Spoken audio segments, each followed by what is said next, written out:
Yo, titi obi kire ya hwefo mba makwa babio eba yedwumadie so. Na ene eguso ayewo aduma na afo ahemfi ha se. Ye nana hema ye dinisi so ncheye no. Ene uruma asofo no so omodi omani monyam ene omompa ebo abete adwumadi nachi amra efe abechia nana hema. Ne anya ye uruma fada ba ko ha pese ye ne twetwe kakra efe adwumadi ne ho.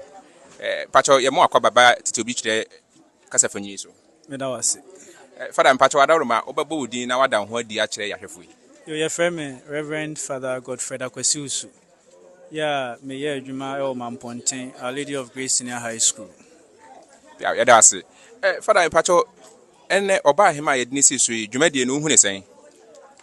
Nukwe nyame anim ni enra nano ya wada mentumi amabi. Na sofupanyo wo ha etukwan. Nti enembe ya sorry man na asori mama amasote ye. Na me so ne akoso ni a ne me ameba. Na ya bechia na hema ne amanitiri nkwa.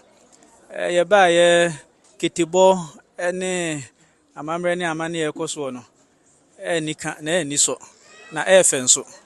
Ye de nyame ase so de sa amane ne amamre yi edum asanteman ne da so akurem ebesine.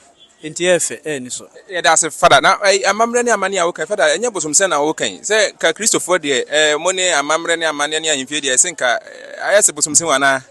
Enya bosomsem se wohwem pa ahinie na eni Kristosom na entem enwasa efise tete twerese mu no na enhemfo eni Nyankopon adifo na etu anamo bom se ekoba se ohene eye bibi na etochima Nyankopon timi suma ne difo ma okọ ekoyi na ten etwene ba ekwan paso enti se Kristosom etimi ene ye nananom amane ne amamre etu anamo ebomu a megidi se ebewie yie na yebetimi atenetene ye ho afa kwan paso ahye obade Nyankopon enimonyam.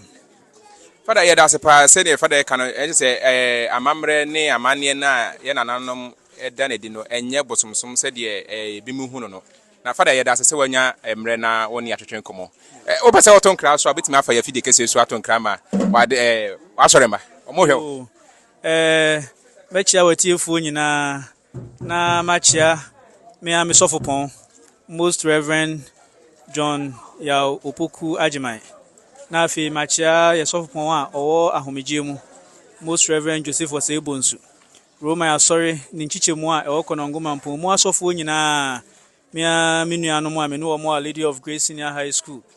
Yeah, ye di juma o Reverend Father Sylvester Frempong, Father Godfred, Father Marco Usu. Afi mechia Roman asorema e wo wiase afana sa be o motime kan nyina. Nyame o nhyira obi bia. Yeso ye da se pass wanya da no ya di nko.